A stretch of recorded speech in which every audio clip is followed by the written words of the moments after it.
20 লক্ষ টাকা দাবি করছে, না হলে আমার লাইফ নষ্ট করে দিবে, মেরে ফেলবে, এরকম সামথিং অনেক কিছু বলছে। টিভিতে আসার কারণ হচ্ছে অনেকদিন আগে থেকে আসার প্ল্যান ছিল, বাট সময় সুযোগ করে উঠতে পারতেছিলাম না, আর দেয়ালে একেবারে পিঠ থেকে গেছে, যার কারণে বাধ্য হয়ে আজকে আসতে হলো।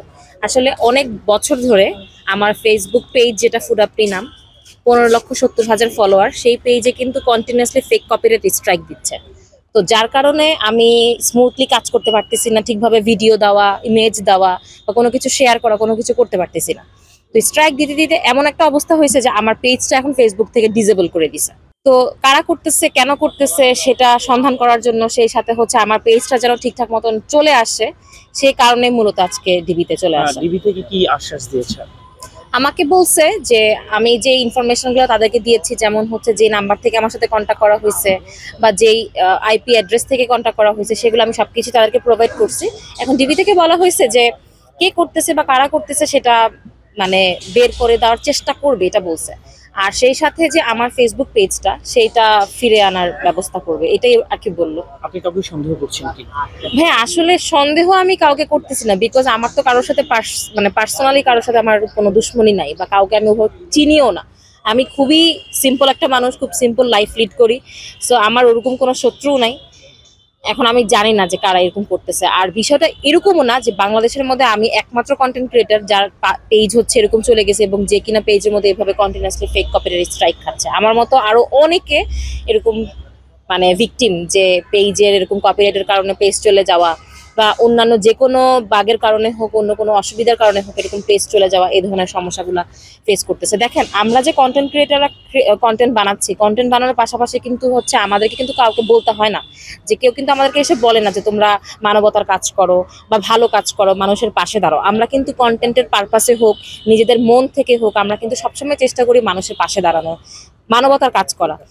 সো ওই জায়গা থেকে আমাদের উপরে যে এতটা মানে জুলুম করা হচ্ছে, বা আমাদেরকে যে স্মুথলি কাজ করতে দেওয়া হচ্ছে না, এটা তো ঠিক হচ্ছে না। আমরা বাংলাদেশে হচ্ছে রেমিটেন্স আনতেছি, আমরা কন্টেন্ট ক্রিয়েশনের মাধ্যমে কর্মসংস্থান করতেছি, আমরা নিজেদের পায়ে নিজেরা দাঁড়াচ্ছি, আবার সেই সাথে হচ্ছে মানুষের পাশে দাঁড়াচ্ছি। এত এত ভালো কাজ করা সত্ত্বেও কেন জানি না কিছু মানুষ, কিছু স্প্যামার বা কিছু হ্যাকার আমাদের পেজের পিছনে পড়ে থাকে, দিনরাত চেষ্টা করে আমাদেরকে কিভাবে ডিস্ট্রয় করা যায়, আমাদের লাইফ কিভাবে শেষ করা যায়, আমাদের কাজ কিভাবে নষ্ট করা যায়, তারা কন্টিনিউয়াসলি এই কাজগুলো করতেছে।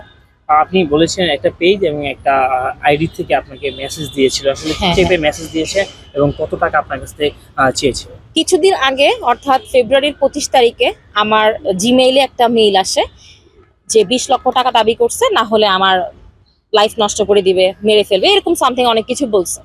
তো তখন একটু ভয় পাইছিলাম, বাট পরবর্তী দেখলাম যে না, কোনো কিছু আর কোনো অ্যাকশন তারা নেয় নাই, বা ওরকম ভাবে কোনো মেইল দেওয়া বা কল দেওয়া কোনো কিছু করে নাই। আমি ভাবছিলাম যে বিষয়টা ওখানেই শেষ হয়ে গেছে, বাট তারপর থেকে কন্টিনিউয়াসলি এমনভাবে পেজে স্ট্রাইকগুলো করতেছে, এবং স্ট্রাইক করার পরে যখন পেজটা ডিসেবল হয়ে গেছে, ডিসেবল হওয়ার পরে আমাদের সাথে যে কন্ট্যাক্ট করছে, কথা শুনে মনে হচ্ছে যে এই যে কিছুদিন আগে যে আমাদেরকে লাইফ নাশের হচ্ছে থ্রেট দিছিল, তারাই হচ্ছে স্ট্রাইকটা দিছে। এখন আমি একেবারে হলফ করে বলতেছি না, বাট আমার কাছে জাস্ট সন্দেহ হচ্ছে, আমি সন্দেহের যে কথাগুলো বলতেছি, যে আর কি এরকম মেল দিয়ে আমাদেরকে লাইফ থ্রেট দিছে, সেই হচ্ছে আমাদের পেজ নষ্ট করার চেষ্টা করতেছে।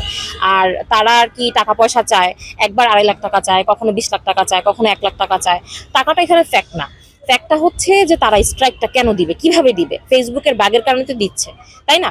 আর ফেসবুকের বাগ যখন ঠিক হয়ে যাবে, তখন তারা এই কাজগুলো করতে পারবে না। আর কবে এই বাগ ঠিক হবে, ততদিন পর্যন্ত আমরা কিভাবে প্রোটেকশন ইউজ করব আমাদের পেজের জন্য, আমাদের পেজ ঠিকঠাকভাবে রান করার জন্য, এটার কোনো সুরাহা বা এটার কোনো কিছুই আমার জানা নাই। যে করছেন, আপনি কি মনে হয় বাংলাদেশে আছেন আর বাইরে থেকে করছেন?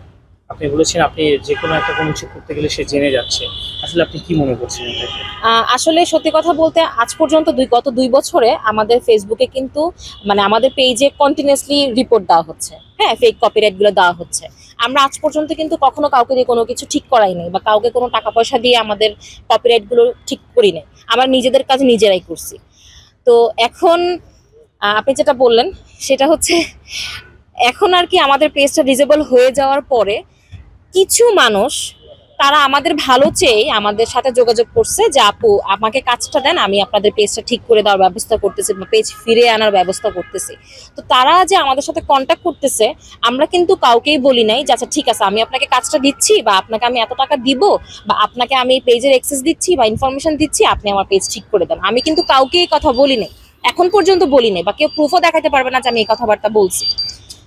বাট তা সত্ত্বেও এই ইনফরমেশনগুলো কিভাবে যেন বাইরে লিক হয়ে যাচ্ছে।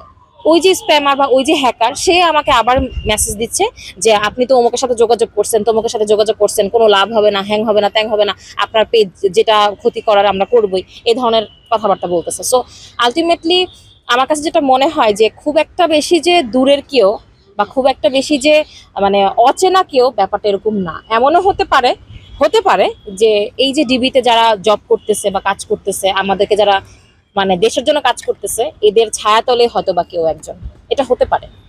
তা না হলে এত মানে সিকিউর থাকা সবকিছু এমন ভাবে কেন লিক হবে? সংবাদ, ফিচার ও অনুষ্ঠানের জন্য ভিজিট করুন সংবাদ প্রকাশের ওয়েবসাইট এবং যুক্ত থাকুন ফেসবুক পেজ ও ইউটিউব চ্যানেলের সঙ্গে।